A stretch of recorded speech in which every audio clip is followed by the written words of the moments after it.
మీ జాతకం ఎలా ఉంటుందో తెలుసుకోండి. వెంటనే జేకేఆర్ గురుగారి అపాయింట్మెంట్ తీసుకోండి. హలో అండి, నమస్తే. నేను మీ హరిత కళ, emotional wellness coach and motivational speaker. Welcome back to Suman TV. మనకి చిన్న పిల్లలు చాలా మంది మదర్స్ కంప్లైంట్ చేస్తూ ఉంటారు. మేడం మా పిల్లలు వింటారు అని, లేకపోతే మేడం మా పిల్లలు మాట వినట్లేదు అని, లేకపోతే మేడం అంటే నాకని కాదు, జనరల్గా మా ఫ్రెండ్స్ దగ్గర కూడా వస్తే డిస్కస్ చేస్తున్నానండి. మనకి జనరల్గా పిల్లల సైకాలజీ గురించి తెలుసుకోవాలి అని అంటే మనం కొంచెం రీసెర్చ్ చేయాల్సి ఉంటుంది. మదర్స్, నేను మీకోసం మాట్లాడుతున్నాను.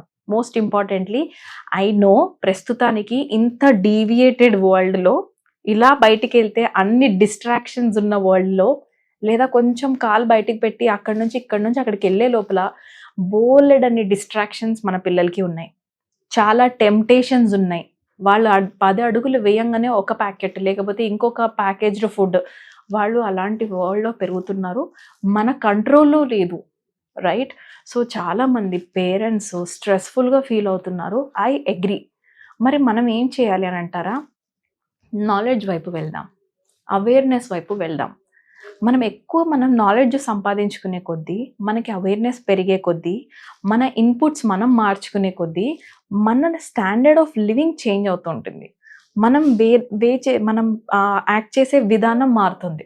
మనం హ్యాండిల్ చేసే విధానం మారే కొద్దీ మన కిడ్స్ కూడా అలానే నేర్చుకుంటూ వెళ్తారు.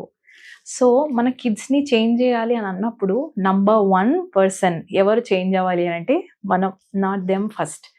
మనం చేంజ్ అయ్యే కొద్దీ వాళ్ళు కూడా చేంజ్ అవుతారు. నేను ఒక చిన్న ఎక్స్పెరిమెంట్ మా ఇంట్లో చేశానండి. ఏంటంటే, నేను ఒక క్లాస్ జాయిన్ అయిన న్యూట్రిషన్ క్లాస్లో తెలుసుకోవడం జరిగింది. ప్యాకెట్ ఫుడ్లో పైన ఎందుకు తినకూడదు పిల్లలకి అని నేను నాలెడ్జ్ ఇవ్వటం ఇంపార్టెంట్.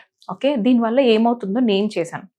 మా పిల్లలు అలానే ఎక్కువ ఇవ్వం ప్యాకెట్స్, బట్ స్టిల్ ఎవరన్నా వస్తే తీసుకొస్తారు కదా, వాళ్ళు తింటారు. సో నేనేం చేశాను, చెప్పాను, వద్దు అన్నాను. బట్ అన్కంట్రోలబుల్గా ఉంటుంది కదా సమ్ టైమ్స్. సో నేను ఎప్పుడైతే కోర్స్ జాయిన్ అయ్యానో, సోడియం అండ్ సాచురేటెడ్ ఫ్యాట్స్, ఇవి రెండు నాకు ఐడియా వచ్చింది. ఇది ఈ లిమిట్లో తినాలి, ఇది ఈ లిమిట్లో తినకూడదు అనేసి. నేను అది మా కిడ్స్తో షేర్ చేసుకున్నాను. ఓకే, మై డాటర్, మా పాప 5 years అండి, మా బాబు 9 years. వాళ్ళకి ఆ నాలెడ్జ్ ఎప్పుడైతే వచ్చిందో, 0% అసలు తినట్లేదు అని నేను అన్నను, బట్ ఖచ్చితంగా తగ్గించారు. ఖచ్చితంగా నేను ఇది మీకు చెప్పగలను ధైర్యంగా.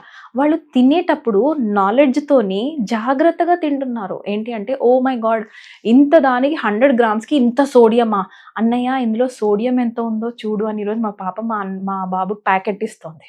1 month బ్యాక్ సోడియం గురించి నేను నేర్చుకుంటే, ఈ రోజు ఇంత సోడియం నేను తినకూడదు అనుకుంటూనే మా పిల్లలు తింటున్నారు. 1-2 years తర్వాత, ఓ మై గాడ్, ఈ సోడియం మనం ముట్టుకోకూడదు అని అవుతారేమో, who knows, right?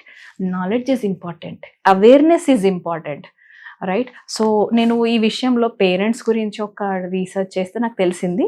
There is an experiment call Bobo doll experiment చేశారండి 1970s అనుకుంటాను. ఓకే, బోబోడాల్ ఎక్స్పెరిమెంట్లో ఏం చేశారు, మీకు ఆ డాల్ తెలుసు కదా మీ అందరికీ కూడా, ఇలా నించుని ఉంటుంది, మనం పని చేస్తే మళ్ళీ తిరిగి నించుంటుంది, అలాంటి డాల్ అనమాట. సో ఒక 72 kidsని సెలెక్ట్ చేసుకున్నారు. ఈ స్టాన్ఫోర్డ్ యూనివర్సిటీ దగ్గరలో ఉన్న స్కూల్లో, పిల్లలు అయితే దగ్గరగా ఉంటారు కదా అని అక్కడ నుంచి సెలెక్ట్ చేసుకున్నారు. So totally 72 students and 36 girls, 36 boys అనమాట. సో ఆ 72 girls and boysని 3 groupsగా డివైడ్ చేశారు. 24, 24, 24 అని 3 groupsగా డివైడ్ చేశారు. ఫస్ట్ గ్రూప్లో అగ్రెసివ్ బిహేవియర్, అంటే అసలు వాళ్ళకి అగ్రెసివ్ ఇన్పుట్స్ ఇస్తే వాళ్ళకి ఒక రోల్ మోడల్ క్రియేట్ చేసి, ఆ క్రియేట్ చేసిన రోల్ మోడల్ చాలా అగ్రెసివ్గా ఉండేటట్టుగా చూపించారు అనమాట.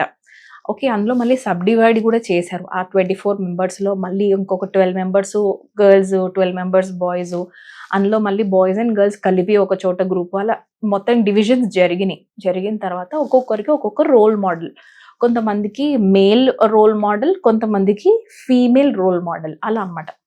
Okay, first group is aggressive group. వాళ్ళకి ఏం చేశారు, కంప్లీట్గా అగ్రెసివ్గా ఉండే రోల్ మోడల్స్, ఫీమేల్ అయినా కానీ మేల్ అయినా కానీ ఆ సబ్ గ్రూప్స్ అలా చూపించారు. ఓకే, సో అండ్ సో లాగా వాళ్ళకి ఆ రోల్ మోడల్ని క్రియేట్ చేశారు. పలానా వాళ్ళు పలానా లాగా బిహేవ్ చేశారు అని చూపించి, వెంటనే వాళ్ళని డాల్ దగ్గర పంపించి వాళ్ళ బిహేవియర్ ఎలా ఉంది అని రీసెర్చ్ చేశారు. సెకండ్ గ్రూప్ వాళ్ళు నాన్ అగ్రెసివ్, వాళ్ళకి మంచి రోల్ మోడల్స్ క్రియేట్ చేశారు. అంటే పొలైట్‌గా ఉండే రోల్ మోడల్ పర్సన్స్‌ని. ఓకే. కామ్‌గా, క్వైట్‌గా హ్యాండిల్ చేసే వాళ్ళ పర్సన్స్‌ని వీళ్ళకి చూపించారు. సెకండ్ గ్రూప్ ఆఫ్ 24 పీపుల్‌కి. థర్డ్ గ్రూపు వాళ్ళకే వదిలేశారు. No role model is created. వాళ్ళు న్యూట్రల్ అనమాట. వాళ్ళు నార్మల్. వాళ్ళ సైకాలజీ ఏంటో వాళ్ళు ఏదైతే నేర్చుకున్నారో అలానే బిహేవ్ చేస్తారు. ఫైనల్‌గా వాళ్ళ అవుట్‌పుట్ ఏమొచ్చింది తెలుసా అండి ఎక్స్‌పెరిమెంట్‌లోని బోబోడాల్ ఎక్స్‌పెరిమెంట్‌లో ఏ కిడ్స్‌కైతే అగ్రెసివ్ రోల్ మోడల్‌ని క్రియేట్ చేసి చూపించారో వాళ్ళు అలానే ఇరిటేషన్‌తోని, కోపంతోని, ఎక్కువ చిరాకుతోని బిహేవ్ చేస్తున్నారు అని తెలిసింది. రెండో గ్రూప్ పీపుల్ ఎక్కువ కైండ్‌గా, ఎక్కువ పొలైట్‌గా, ఎక్కువ మంచిగా ఉండటం చూస్తున్నారు. థర్డ్ వాళ్ళెలాంటి వాళ్ళు అలా నార్మల్ న్యూట్రల్ పీపుల్. ఇక్కడ వాళ్ళు ఏం చెప్పారంటే కిడ్స్‌కి పెరుగుతున్నప్పుడు మోస్ట్ ఇంపార్టెంట్‌లీ మన పిల్లలు మన ఇంట్లోనే ఉంటారు. వాళ్ళ రోల్ మోడల్ ఎవరు? జనరల్‌గా తల్లిదండ్రులే వాళ్ళ రోల్ మోడల్ ఉంటారు. మన డీఎన్ఏనే వాళ్ళు తీసుకుంటారు. రైట్? అంత డీఎన్ఏ షేరింగ్ మన నుంచి వాళ్ళకెళ్తోంది. మనమే వాళ్ళ రోల్ మోడల్స్. వాళ్ళు పొద్దున్న లెగిస్తే వీళ్ళెలా తింటారు, వీళ్ళెలా అరుస్తారు అన్నప్పుడు మనం సెల్ఫ్ వర్క్ వైపు వెళ్తే వాళ్ళు గూడా ఎవ్రీడే నేను ఇంప్రూవ్ చేసుకోవాలి అని వాళ్ళు నేర్చుకుంటారు. ఎప్పుడైతే మనం డామినేషన్ చేపిస్తామో వాళ్ళు కూడా అదే డామినేషన్ నేర్చుకుంటారు. ఈ విషయం తెలియక నేను మా పెద్దబ్బాయి దగ్గర చాలా బిహేవియర్ ప్యాటర్న్స్ నా నుంచి బాబుకి వెళ్ళిపోయినాయి. సెకండ్ చైల్డ్ వచ్చేసరికి నాకు అర్థమైంది ఏది జనరేషనల్ ట్రామా, ఏది ఇది అని. నేను పాప 2 years ఉండేసరికి నేను నేర్చుకోవడం స్టార్ట్ చేశాను కోర్సెస్‌లో. Trust me when I'm saying this. నా డాటర్ బిహేవియర్‌కి, బాబు బిహేవియర్‌కి చాలా డిఫరెన్స్ ఉంది. Number 1 reason they are souls. వాళ్ళు వేరే బాడీస్ నుంచి ఇక్కడికి వచ్చారు. దాన్ని నేను అగ్రీ చేస్తాను. బట్ స్టిల్ మదర్ ఇన్‌ఫ్లూయెన్స్ పిల్లల పైన చాలా పడుతుంది. ఫాదర్ ఇన్‌ఫ్లూయెన్స్ పిల్లల పైన చాలా పడుతుంది. ఎందుకంటే వాళ్ళు ఫస్ట్ చూసి రోల్ మోడల్‌గా మనల్ని అనుకుంటున్నారు. నేను లాస్ట్ టైం కూడా చెప్పాను గుర్తుందా? కాళభైరవ అష్టకం నేను నేర్చుకుంటుంటే మా బాబు, మా పాప నేర్చుకుంటున్నారు. నేను చావాలో సాంగ్ నేర్చుకుంటే వాళ్ళు చావాలో సాంగ్ నేర్చుకుంటున్నారు. వాళ్ళ ఫాదర్ మార్నింగే లెగిస్తే వీళ్ళు మార్నింగే లెగాలని నేర్చుకుంటున్నారు. అరే ఏంట్రా ఇది అని నేను అనుకుంటే because we are their role models. వాళ్ళు టీనేజ్‌కి వచ్చేదాకా కూడా వాళ్ళు మన ప్యాటర్న్స్‌లోనే ఉంటారు. టీనేజ్‌కి వెళ్ళిన తర్వాత వాళ్ళు అపోజిట్ ట్రై చేస్తారు. Let them try. వాళ్ళు ఆ 13 నుంచి 19కి లెట్ దెమ్ ట్రై. మనం ఏం మాట్లాడినా సరే నువ్వు నాకు తప్పు నేర్పించినావు, లెట్ మీ ఎక్స్‌ప్లోర్, నేను నేర్చుకుంటా అని అంటారు. Let them go. Let them go అంటే ఇంట్లోంచి కాదు. వాళ్ళు ఏ బిహేవ్ చేస్తారో వాళ్ళని అలౌ చేయండి. 19, 20 దగ్గరకు రాగానే అగైన్ వాళ్ళు మా మమ్మీ కరెక్ట్ చెప్పింది యాక్చువల్‌గా. మా డ్యాడీ కరెక్ట్ చెప్పారు. నాకు ఆ బిహేవియరే కరెక్ట్ అని వాళ్ళే తెలుసుకొని వాళ్ళు ఎప్పుడైతే రిటర్న్ వస్తారో చూసారా? అది వాళ్ళ బిహేవియర్. రైట్? అక్కడ వాళ్ళు స్టాండర్డ్‌గా ఉంటారు లైఫ్ లాంగ్. సో ఈ చిన్నగా ఉన్నప్పుడే నేను చేసేదే రైట్ అని నేనేం అనట్లేదు ఇక్కడ. కానీ నేను ఎవ్రీ డే నేను ఖచ్చితంగా పిల్లల కోసమో, నా కోసమో నేర్చుకుంటూ వెళ్ళాలి అని అనుకోవటం వల్ల నా లైఫ్‌లో నేను చాలా గుడ్ చేంజెస్ చూస్తున్నానండి. రైట్? సో ఇక్కడ మనం ఏం బిహేవియర్ నేర్పిస్తున్నాం పిల్లలకి? తెలుసో తెలియకుండానో నేను మా బాబుకి అగ్రెసివ్ బిహేవియరే నేర్పించాను. But it's okay. ఇప్పుడు నెక్స్ట్ 15, 20 years నేను దాని అపోజిట్ నేర్పిస్తాను. వన్ డే వాడు ఇదే యూజ్ చేస్తాడు ఎక్కువగా. రైట్? సో ఎక్కడ బ్లేమ్ నాట్ అలౌడ్. ఓకే. మనల్ని మనం సెల్ఫ్ బ్లేమ్ చేసుకోవద్దు. అలా అని గ్రోత్ వైపు వెళ్ళకుండా నాకు మస్తు ఎక్కువైంది వాడు ఏమైతే అదైతే అది వద్దు.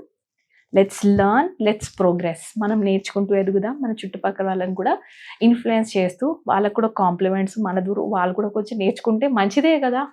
రైట్? బట్ కిడ్స్‌తోని కొంచెం సఫర్ అవుతున్న వాళ్ళకి ప్రాపర్ రోల్ మోడల్ క్రియేట్ చేద్దాం. Right? Thank you so much for watching this video. And ఇలా మనం పిల్లలకి మాత్రం కొంచెం వాళ్ళని మనం చూసుకోవాల్సి ఉంటుంది. Thank you so much for watching this video. నమస్తే.